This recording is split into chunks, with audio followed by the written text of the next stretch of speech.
In this competition, the route setters created outdoor boulder replicas of almost every single boulder in the qualification round, and they even did an outdoor boulder replica of one of the boulders in finals, so make sure you stay until the end. But for now, let's rewind this right before the comp starts.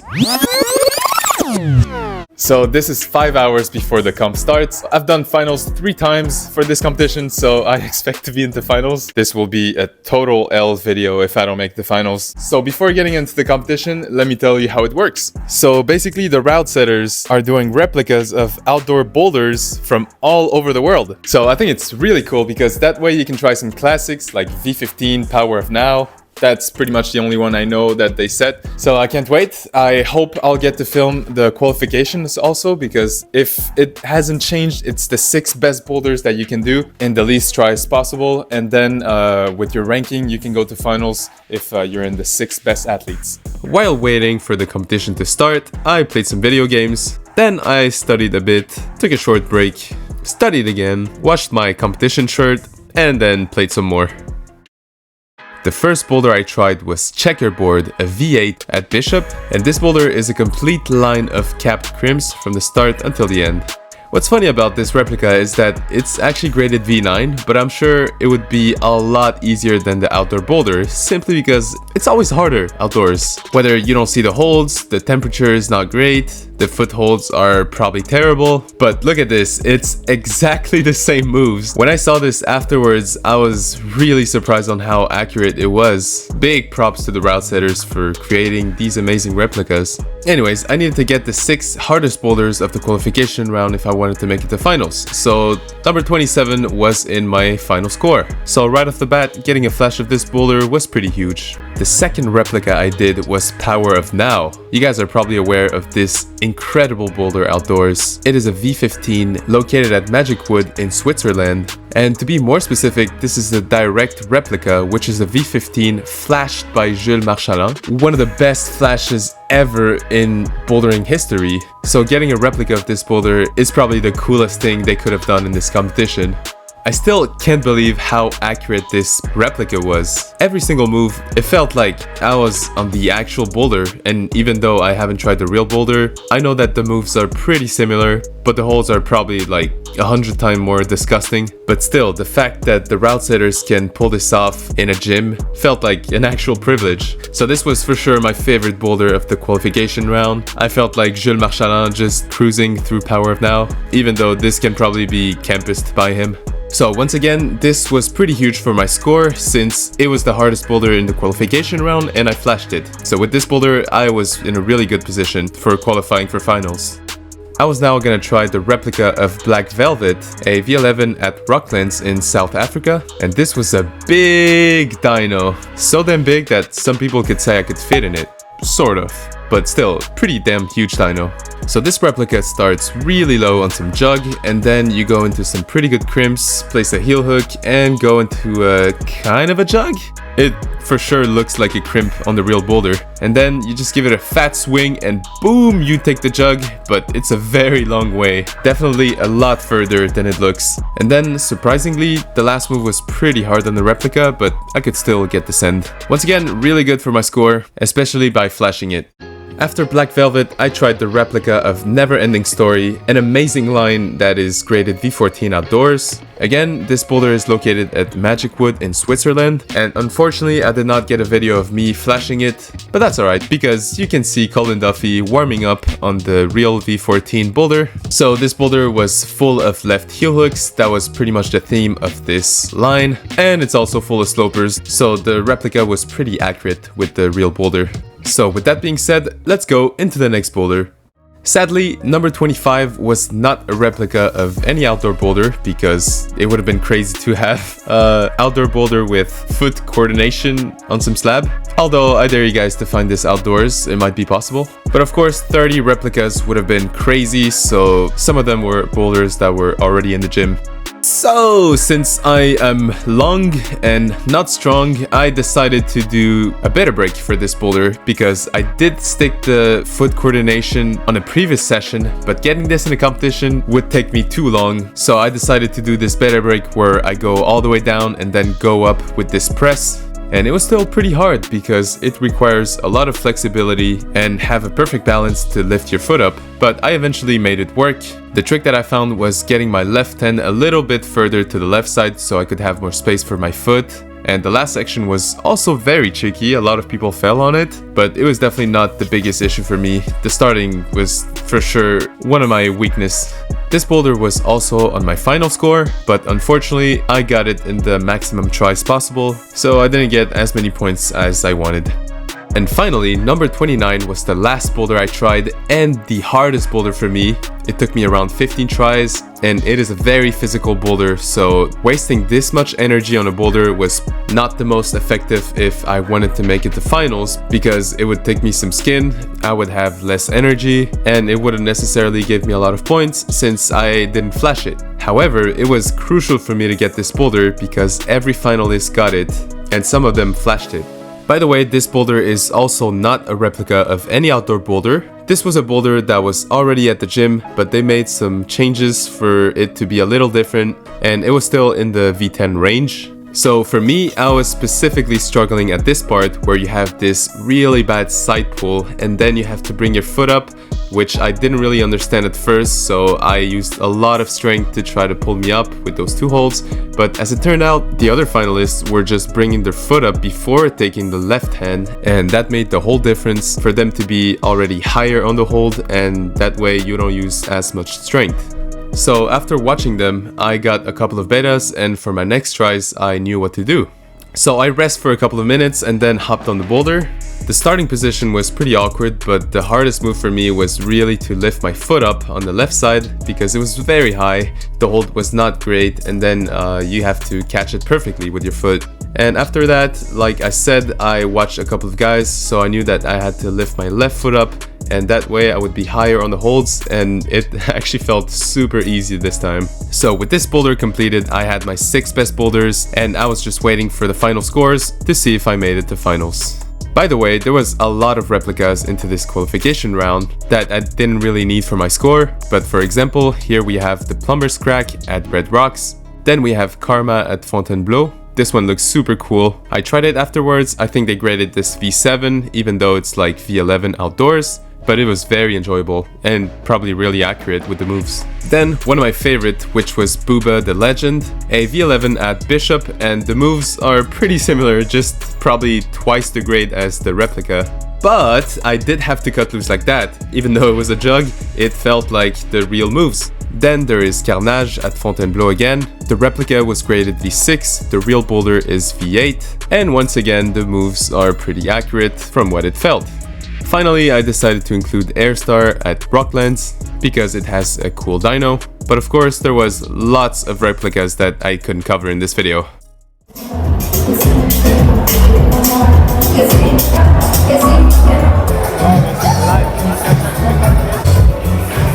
What's up?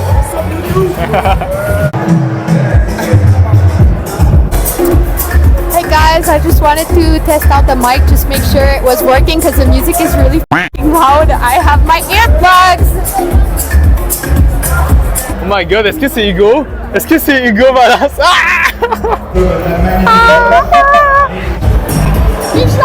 Là, je suis tellement fâchée! Oh non! Allez, allez, allez!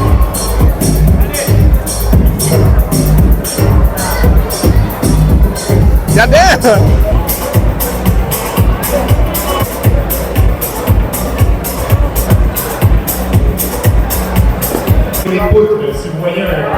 Aïe aïe aïe!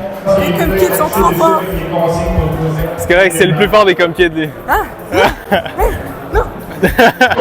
Allez Francis, come on! Yeah! Ah!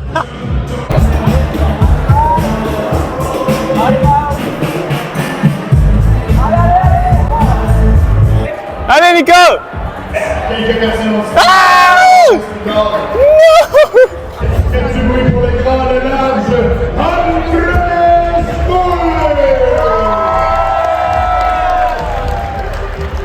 So just to give you an idea on who made finals into this competition, First of all, we have Miles, Boulder national winner in his category.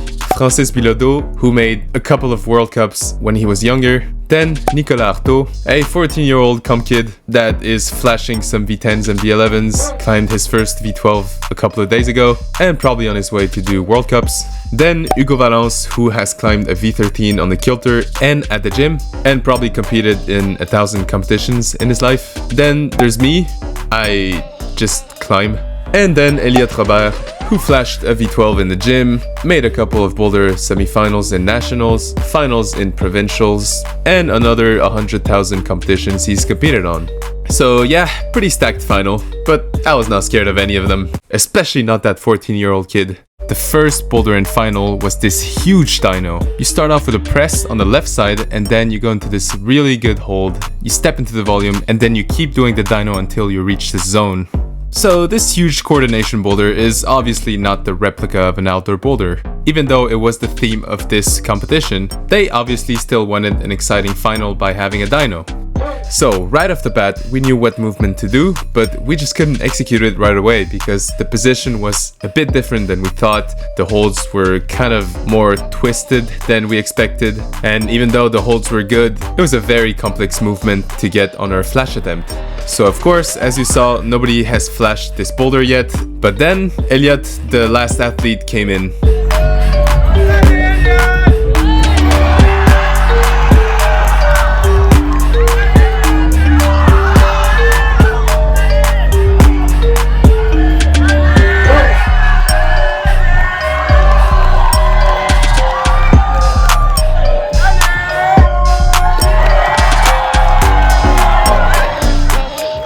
At that moment, I think we were more shocked than the crowd, because having tested that position, it felt so weird and uncomfortable that a flash was unreasonable for me.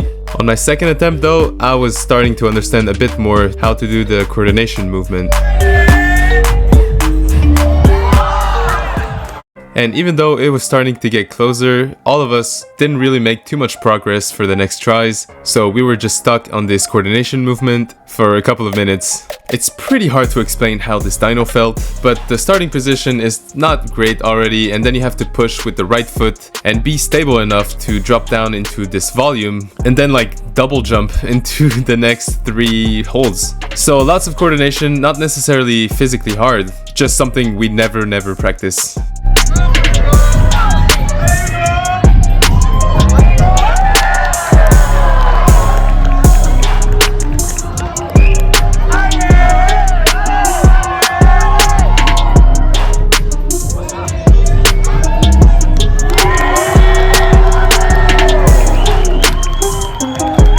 At this point, I was starting to feel the pressure because 2 people already got this boulder, and I did feel a little closer to sticking this move, but I was still not getting the movement quite right. So once again, we were just trying it over and over again, and keep in mind that we were only 4, so the tries were going a lot quicker, and we were kind of running out of time.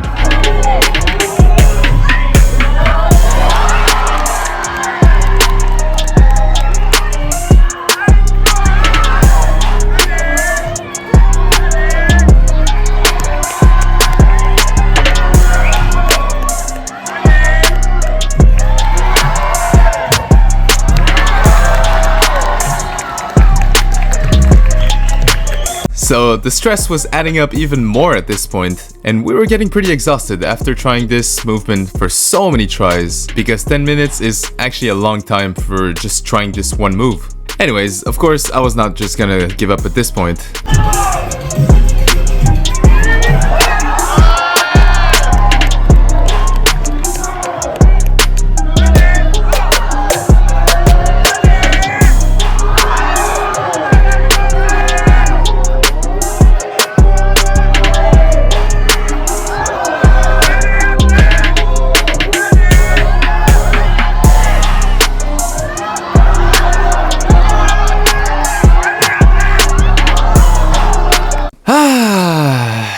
I choked, that's it.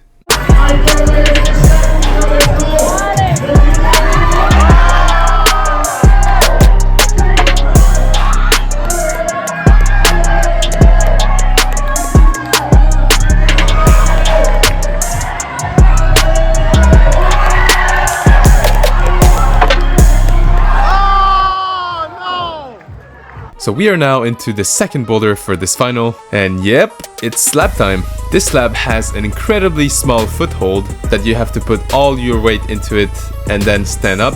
And you have to do this cross with your foot to go into the left volume and finish off with some really small crimp and trusting your feet on another volume.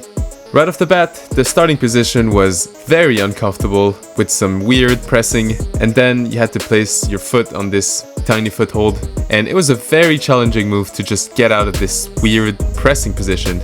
So the first few athletes were falling at this move before reaching the zone, but then Hugo somehow just made it out of that press, so he got the zone on his first attempt. But then, as it turned out, the crux of this boulder was actually after the zone. And for my part, I was actually feeling very uncomfortable for the start of this boulder.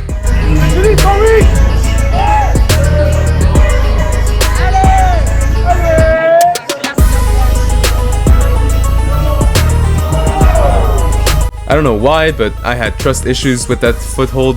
But anyways, let's watch Elliot's first attempt because he's about to do something crazy.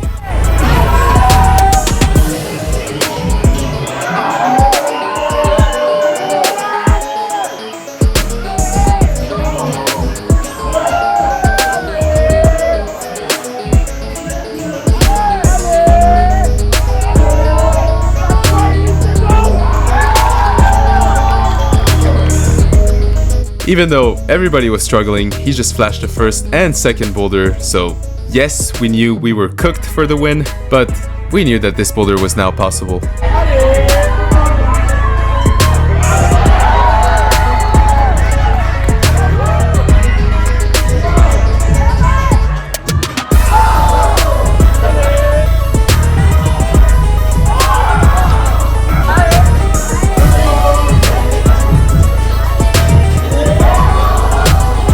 They were all making so much progress, and in the meantime, I was just hard stuck, not even getting the zone, so I felt like crap.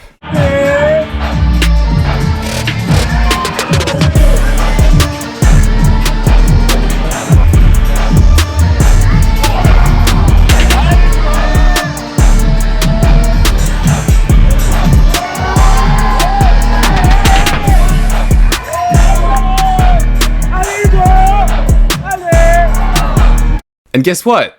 I was still feeling like crap.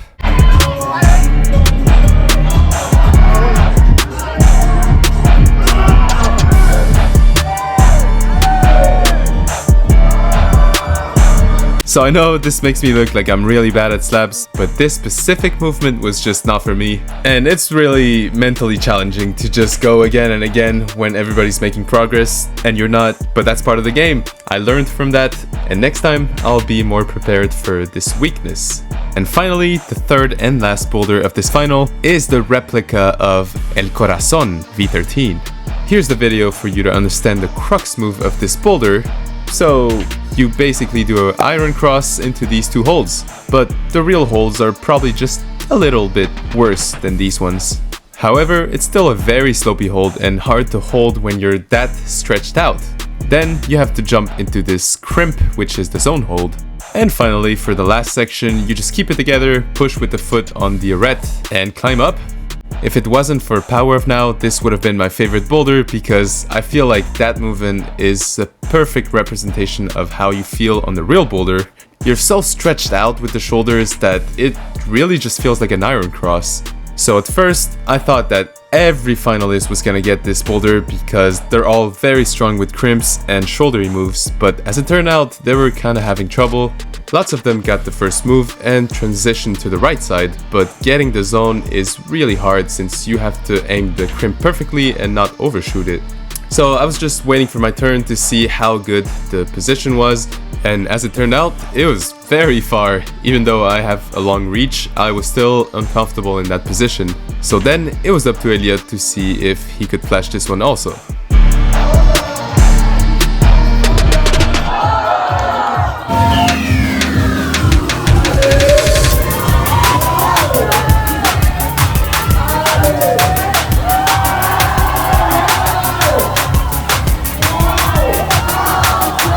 Miles was completely cruising this boulder until the zone, and then afterwards the crimp was more sideways than we expected.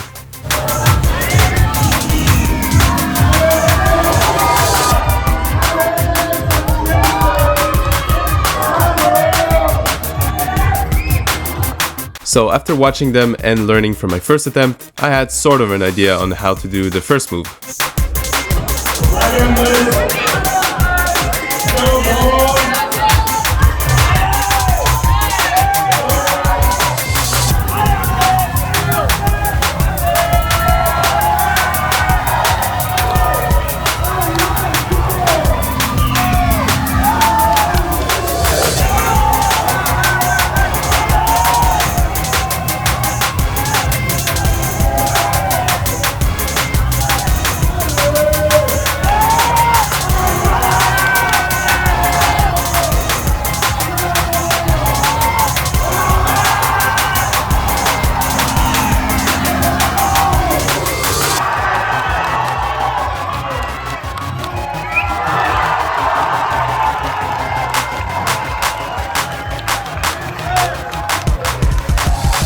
That was an incredible comeback, considering I only got the zone on the first and second boulder. So getting this boulder on my second attempt definitely boosted up my score, and I was in provisional second place, I think.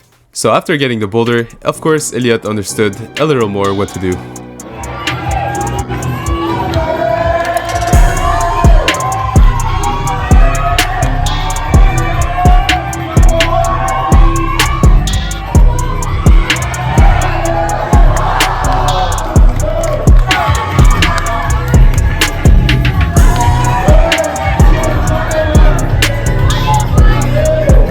At this point, the finalists were trying the boulder over and over again, and the first move seemed to be more of a problem than it was at first. However, Miles was probably the most consistent when it came to doing the first move.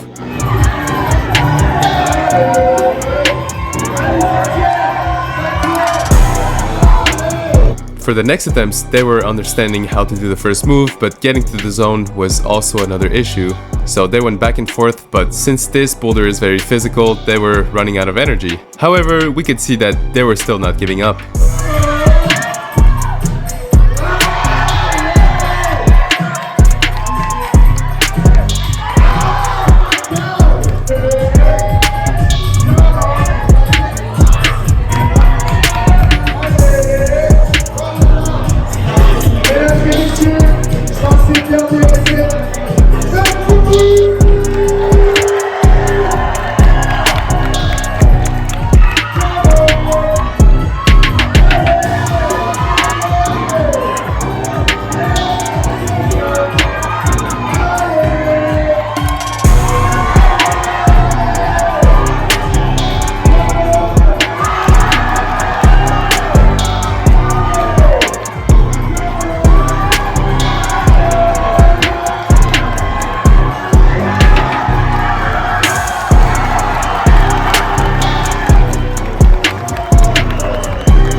So, I got beat by a 14-year-old, but that's alright, I made the podium.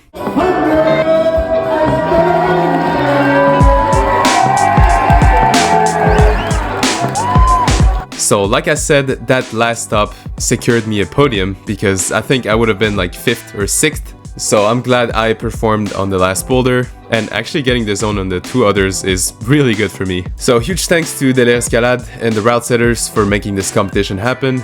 Good job to all the finalists, and thank you guys for watching. I hope you enjoyed this video, and I'll see you next time.